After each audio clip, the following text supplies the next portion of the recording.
Saya percaya sama teman-teman semuanya di sini, dokter, perawat, tenaga kesehatan lainnya, tenaga non kesehatan yang di sini tergabung di dalam pelayanan terbaik untuk rumah sakit darurat COVID-19 ini. Kita adalah the winning team. We are the winning team.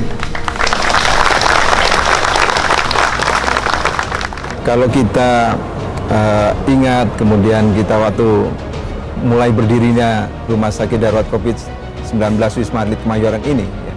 Jadi saat itu saya kira hampir semua negara pun tidak persis tahu harus menata dengan baik. Yang ada acuan-acuan untuk menata ini saya kira awalnya dari Wuhan gitu ya, di beberapa tulisan dari Wuhan juga kita bisa lihat di sana bagaimana menata atau mengelola rumah sakit dan mengelola pasien-pasien COVID ini. Dan akhirnya tentunya Kementerian Kesehatan membuat suatu pedoman. Nah, inilah yang kita pakai untuk bagaimana mengelola atau menjadikan referensi bagaimana tata kelola rumah sakit penanganan COVID-19 di Wisma Atlet ini. Ini betul-betul menjadi suatu awal dari titik secara bersama-sama bersatu padu berkolaborasi membangun suatu layanan saat itu. Jadi Rumah Sakit Darurat COVID-19 di Wisma Atlet Kemayoran ini. Di sini kita punya tim untuk menata kelola dengan SOP yang tentunya diacu oleh dari Kementerian Kesehatan, tim medis, tim keperawatan, semua mengeluarkan SOP dan juga tim-tim pendukung mengeluarkan SOP yang disesuaikan atau dengan kondisi di Rumah Sakit Darurat COVID-19 Wisma Atlet. Dan semua inilah menjadikan suatu sistem tata kelola yang betul-betul kita berikan pelayanan pada pasien dan mereka merasakan tentunya dampak dari suatu sistem tata kelola baik itu operasional maupun pelayanan ini bisa dirasakan dengan baik untuk bagaimana percepatan pemulihan pasien yang terkonfirmasi atau terpapar dari COVID-19 ini. Ya. Waktu kami masuk ya, 30 Juni tentunya saya ke sini.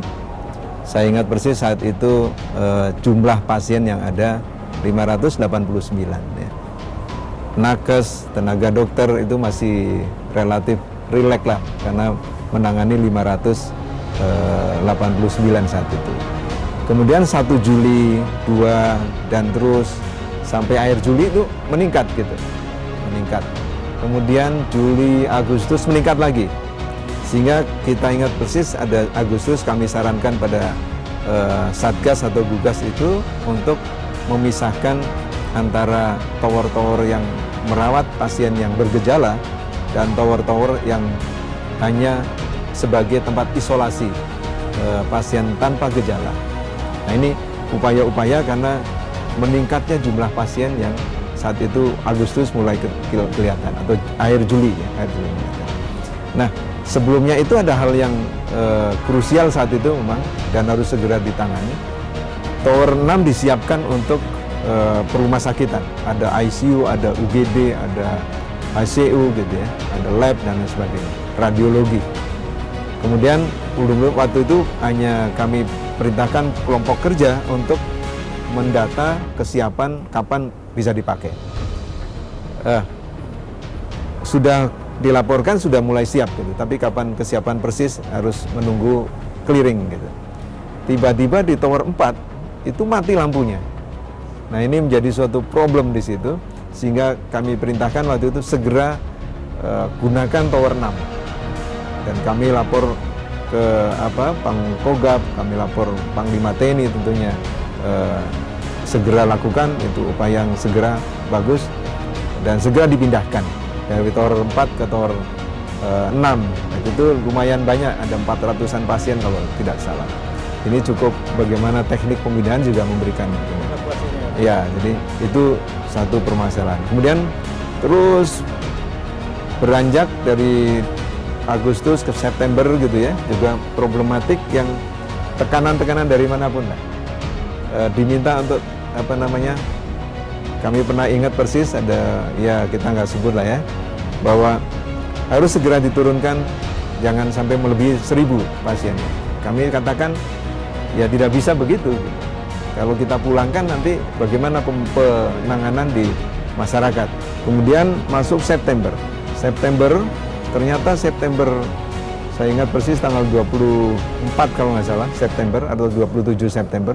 Ini pasiennya puncak sekali, menampai puncak sampai 5.000, bayangkan. Ini menjadi problematik luar biasa dan berapa upaya kita harus lakukan. Kita harus sangat concern bagaimana airnya, bagaimana listrik, bagaimana lift untuk digunakan, tidak macet dan lain sebagainya, karena pasiennya luar biasa.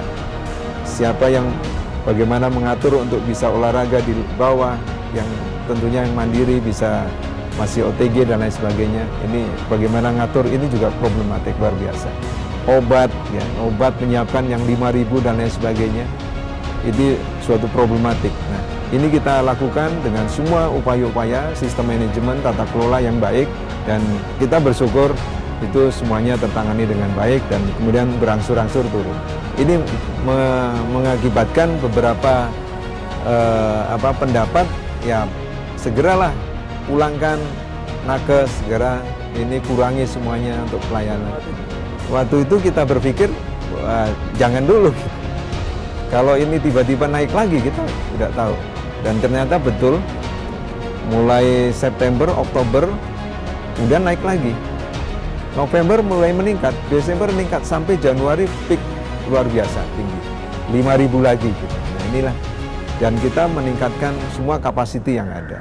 Tenaga kita tingkatkan, kualifikasi kita didik lagi, sehingga kita saat itu juga pas sebelum September, sebelum Oktober, kita dengan melihat jumlah yang ketiga banyak, maka kita juga tingkatkan. Ada diklatnya yang kita khusus kelola, kemudian ada risetnya, ya, unit riset kita dirikan untuk memantau dan menganalisa dan lain sebagainya.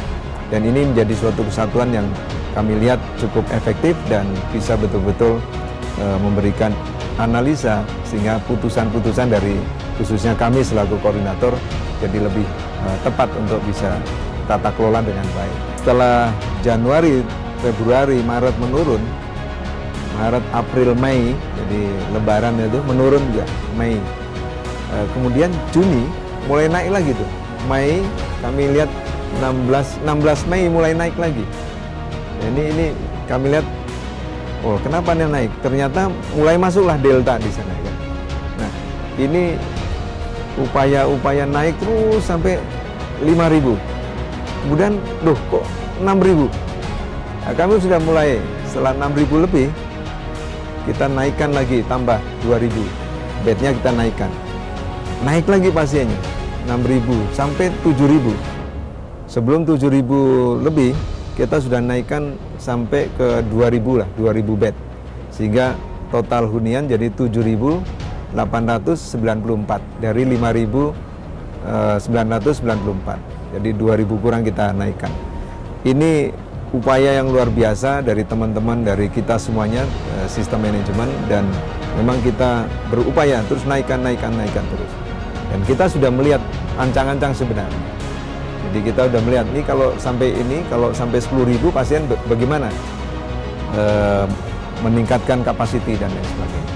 Dan untung waktu itu memang disiapkan juga rusun Nagrak, rusun Pasar Rumput itu disiapkan oleh pemerintah daerah dan diserahkan pada BNPB selaku Satgas di situ dan dikendalikan oleh Wisma Atlet. Sehingga kita bisa bayangkan, tapi kalau kita teman-teman sudah mempunyai pengalaman yang cukup baik dan dengan tantangan luar biasa dan menyelesaikan dengan baik, mereka dengan baik juga menata Nagrak, menata di Pasar Rumput. Nah itu yang dinamika yang luar biasa. Nah ini memang benar kalau ditanyakan apa sih upaya atau ada rahasia yang kok ini bisa mereka dengan luar biasa, semangat luar biasa, dan kami pun ikut semangat luar biasa. Saya selaku koordinator memang hanya meminta pada mereka dan selalu menggelorakan dan mengajak mereka, kita tetap semangat, kita tetap gembira, dan jangan lupa bahagia. Ya, semangat, gembira, jangan lupa bahagia. dan tentunya harus selalu mengacu pada standar operasional prosedur yang sudah kita buat. Saya kira ini keberadaan rumah sakit ini tidak terlepas dari kehadiran negara, kehadiran pemerintah untuk betul-betul memberikan layanan pada masyarakat. Itulah salah satu aktivitas kenapa saya lihat teman-teman itu juga selalu bersemangat. Jadi tiap pagi memang kita kan ada morning report atau MR kalau mereka sebut, morning report, laporan untuk merefresh apa yang kemarin sehari lakukan dan ada masalah apa, kemudian disolusi saat itu, yang bisa langsung diaksi yang tidak dirapatkan ulang lagi. Itu saya kira sistem manajemen yang luar biasa dari teman-teman kita semuanya. Saya pernah minta malam ini dirapatkan, sore ini segera rapatkan dari semuanya. Yang penting bahwa ini pelayanan adalah pelayanan bisa mengatasi terbaik. Kita ingat persis waktu itu ada hal-hal permasalahan lah, oksigen, permasalahan peti jenazah karena yang meninggal juga cukup tinggi, permasalahan nakes-nakes kita mulai terpapar, ini juga harus kita rapatkan terus, berikan solusi yang baik, sehingga hal-hal itu harus melalui suatu kerja kolaborasi dan komunikasi. Jadi rapat itu bagian dari komunikasi, kolaborasi untuk bisa koordinasi untuk bisa kolaborasi kerja betul-betul menyelesaikan masalah. Jadi dituntut memang sesuai eskalasinya. Maka rapat-rapat ini juga dibutuhkan oleh sistem manajemen. Yang paling penting adalah para pemberi layanan di zona merah ya tidak boleh rapat-rapat. Mereka hasil rapat kita berikan pada mereka begini modelnya. Dan kami juga pernah langsung sidak karena waktu itu dengan tim yang kita anggap mereka bisa untuk memonitor, mengevaluasi, mengkoordinir di lapangan langsung. Data sijak di mana macetnya kalau ada macet, dan kemudian dari situ muncul keputusan dan segera dilakukan ada namanya tim reaksi cepat untuk mengurai. Saya kira pernah ditulis di media untuk mengurai kemacetan-kemacetan yang ada. Nah ini sangat efektif dan itu memang kita harus kerja dari siang dan malam untuk memanage atau mengendalikan hal itu. Ya ini saya kira bagaimana upaya-upaya yang kita selalu lakukan dan kami sangat bangga dan bersyukur semua teman-teman yang di manajemen, teman-teman yang di pelayanan perawatan di zona merah, semua dengan semangat yang tinggi untuk satu memberikan pelayanan terbaik bagi pasien. Ini saya kira kami sangat bersyukur, sangat lega mempunyai teman-teman yang luar biasa di sini.